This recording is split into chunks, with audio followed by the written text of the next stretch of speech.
Harold Hal Fritz, Medal of Honor recipient, United States Army, served in Vietnam.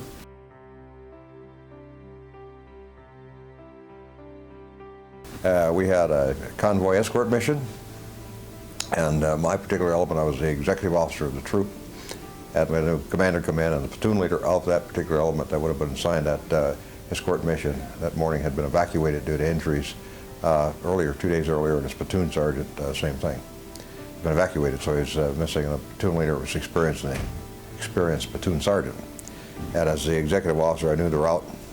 We had two elements out of the troop, one platoon, that would go south to pick up the convoy of about 125 trucks at Like A, and one that would sweep north to ensure that the road was clear.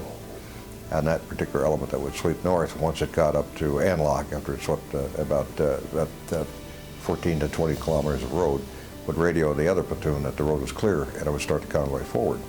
Then that platoon would refuel if necessary and come back to a logger position along the route to react to the platoon that was escorting and the convoy if it were to be ambushed. So that was the mission I had, I assume, that morning, just based on the fact that the platoon leader had been evacuated along with the platoon sergeant, and we had a new company commander. And I was due to leave the troop that morning to be the Squadron S2, or intelligence officers. And it was normally a pretty quiet mission. I mean, it was really kind of a piece of cake. Nothing would normally happen. And we executed the northward movement with one platoon of 7 armored cavalry assault vehicles. And we had one Vulcan with us, 20 millimeter Vulcan. And nothing happened on the way up. And we refueled, turned and got on the radio and told the convoy to initiate forward movement, platoon, and they started moving up the road. And as we started moving back, I wanted to logger the element I was with at a position where we had an occasional round fired at us by a rifleman, nothing that was that would cause any excitement. We thought maybe it was an NBA soldier that perhaps had gotten a rifle from his unit. Maybe it was a Christmas present because it was January. And we're going to try to capture that little fella and get some intelligence on him. But where we slowed down, move off the road, we were exactly in the middle of the kill zone of a reinforced NVA company. So they had no choice but to initiate an ambush. And if I was the ambusher rather than the ambush, I would have had no other choice myself. I would have to have done that. Initially when we got hit, now the ACAVs, or the Armored Cavalry Assault Vehicles, had dual antennas on the platoon leader's vehicle and the platoon sergeant's vehicle. So we had 2 radio networks that we monitored, one for the platoon and one for the company or troop. And the NVA knew exactly what vehicles to pick off, so they picked out those 2 vehicles. And when we got hit, I thought I hit a mine. It threw me over the front of the vehicle. I pulled myself back up, jumped back in, and both my gunners that were on the side M60s were gone. One had been just about evaporated from the heat of the recross rifle and RPG fire. Both gunners were killed. And I could see immediately then we were in the middle of an ambush because the entire column was taking fire. But because of the positioning of the enemy, we were on a dirt road that was probably about 25 feet wide, and there was a ditch on one side of the road, and the NVA were in that ditch firing up at us. And directly across from them were their counterparts at the other part of the company, and they were firing directly horizontally at us, so they had us in effective crossfire, but they weren't in danger of hitting their own people because you had 2 different elements, one firing vertically and one firing horizontally. So the vehicles were on fire, the radios were hit, and immediately we had a problem because we couldn't lower the weapons on the vehicles we couldn't suppress them far enough down to engage the enemy on both sides of the road. So all we could do was try to sweep the area with what we had left. And it wasn't totally effective, but the other thing was try to get the wounded men up to the front of the column so that we could consolidate our forces, because we had all the vehicles were hit. The first one, even though we had an operational 50 caliber and we had the Vulcan that was operational, the vehicles were hit and they were burning. So we had to really try to get what we could off the vehicle and fight on the ground.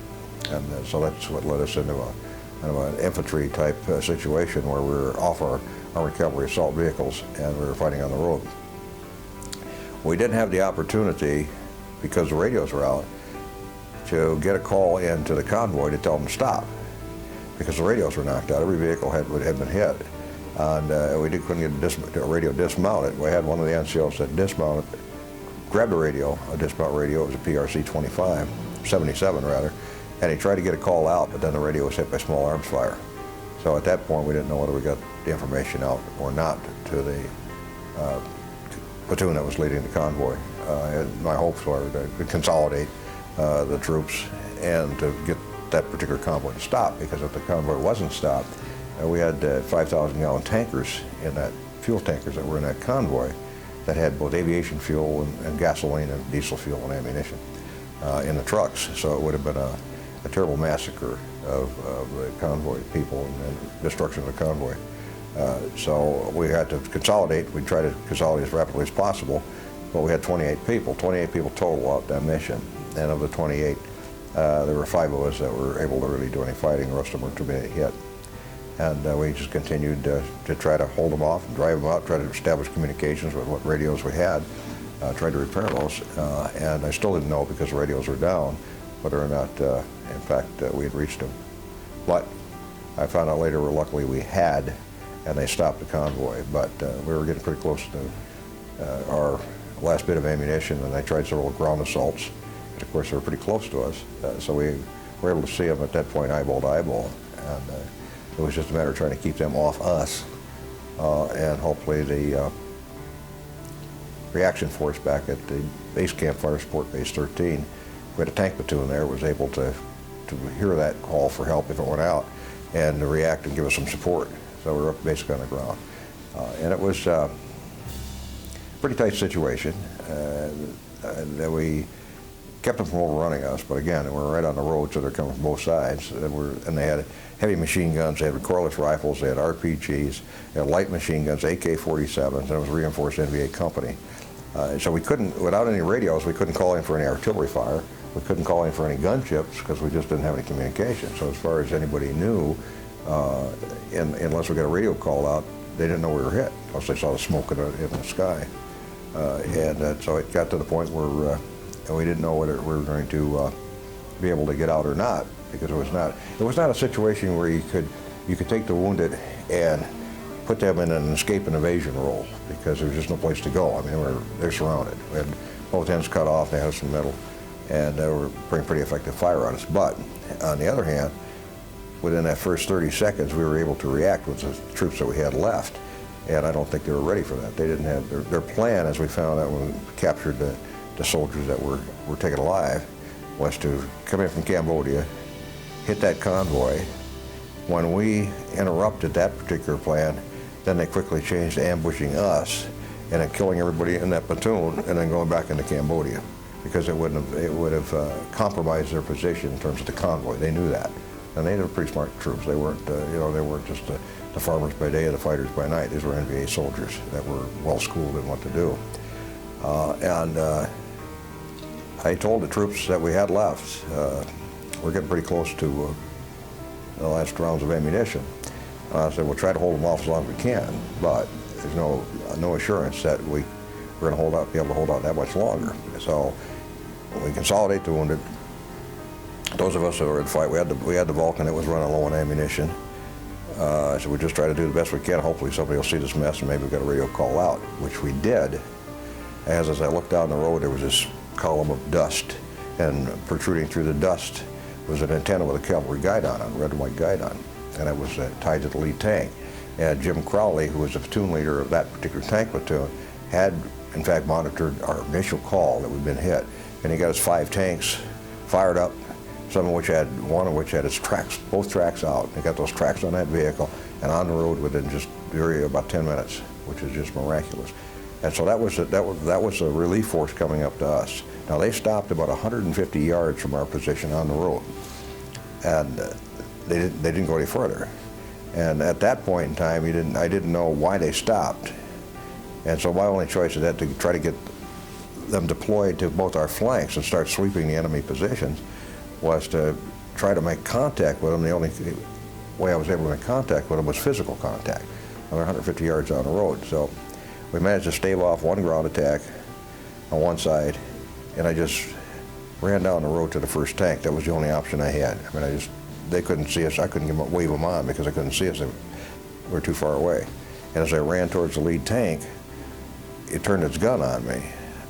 And what I didn't know was that in the side of the road there was an RPG team, a rocket bullet grenade team, and they were aiming at that lead tank. So the tank commander had no choice but to engage that that particular potential enemy gun position to save the tank, and I was in between. And when they fired, it just blew me back into the bush. They killed it. They killed the team. I didn't get hit too badly.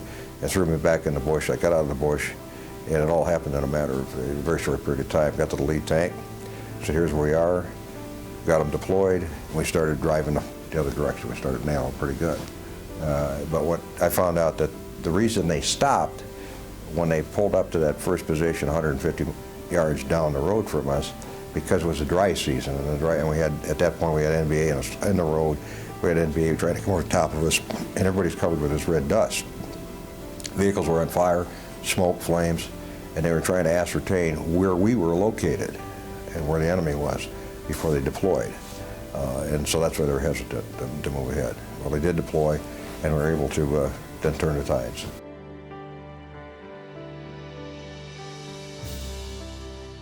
Well, first of all, you don't have time to think for yourself. Think about yourself during a situation. I think if you talk to any of the recipients, they'll tell you the same thing. So you're concentrating on trying to save your folks, but also trying to complete your mission and save the folks, in my case, that were in that convoy, so they wouldn't run into that same situation. We lost that battle. We lost 2 of my gunners. Both of them were killed, and the majority of the other 26 were wounded. But none of those that were wounded with any permanent disabilities. They didn't lose any arms. And we were able to back them down. When the evac helicopter came in to bring out the wounded, we still hadn't cleared the battlefield. I mean, it still was pretty active.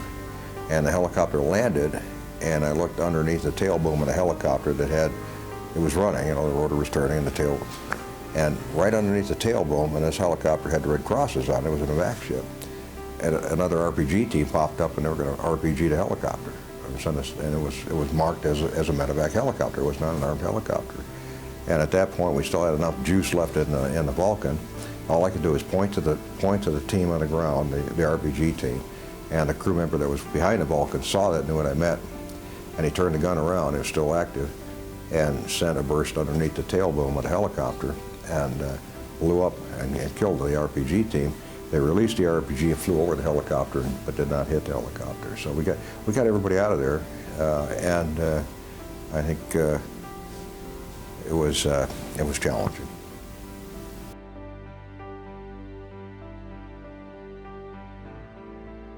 No, I was just glad as a combat leader. It doesn't matter whether you're the oldest or the youngest. And I was 24 at the time. You're the person they look to. I mean, Lieutenant, what are we doing next? You're the leader. It doesn't matter whether you're flying a helicopter, you're on the ground with the troops as an infantryman or an armor officer, or you're an NCO or an officer. You've got to make the decision. And you got to keep in mind that your decisions are decisions that could cause your men to lose their lives, but you have to make those decisions. It was a job that needed to be done. Decisions had to be made. And the troops that I had with me that day fought bravely, as they do today. And that's just a responsibility you take. And you have to understand that. You don't consider yourself a hero. You consider yourself an Army soldier, a trooper doing his job. That's what you're trained to do. That's what you're expected to do. And that's, what you better damn well do.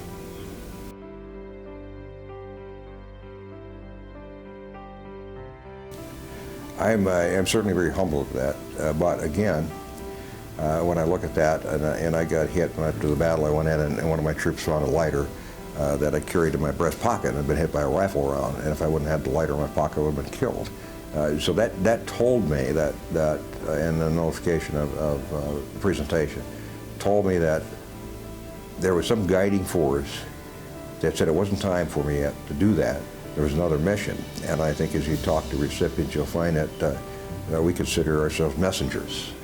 The ribbons we wear, whether it's the Army ribbon, Air Force ribbon, medal, or the Navy, Marine Corps, or Coast Guard medal, that's presented to us living recipients as messengers to go out to America and say, hey, what this represents is the sacrifice, the service, the dedication of men and women that have served, and some of which have died.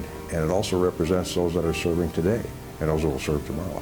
It's a constant and visual reminder of the blood that's necessary to be spilled to maintain the freedom that we enjoy today.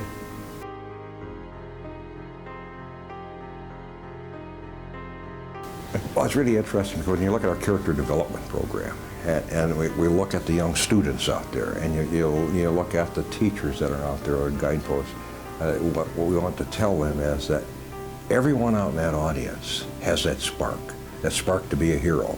What's the difference between a hero and a coward? About 2 seconds. Why 2 seconds? Because you're either going to reach out and embrace that danger and take control and do what you're supposed to do, or turn your back and run the other way.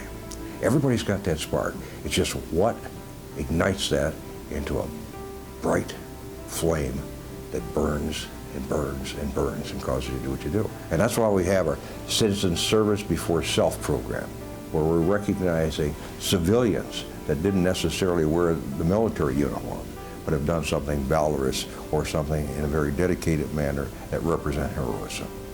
And so everybody can be a hero. And all those that participated in promoting freedom are heroes. Those in uniform and those Americans that support what we call the importance of freedom are heroes. So we're just part of that big picture, and each of us represents a piece of that puzzle that says freedom, liberty, and justice for all.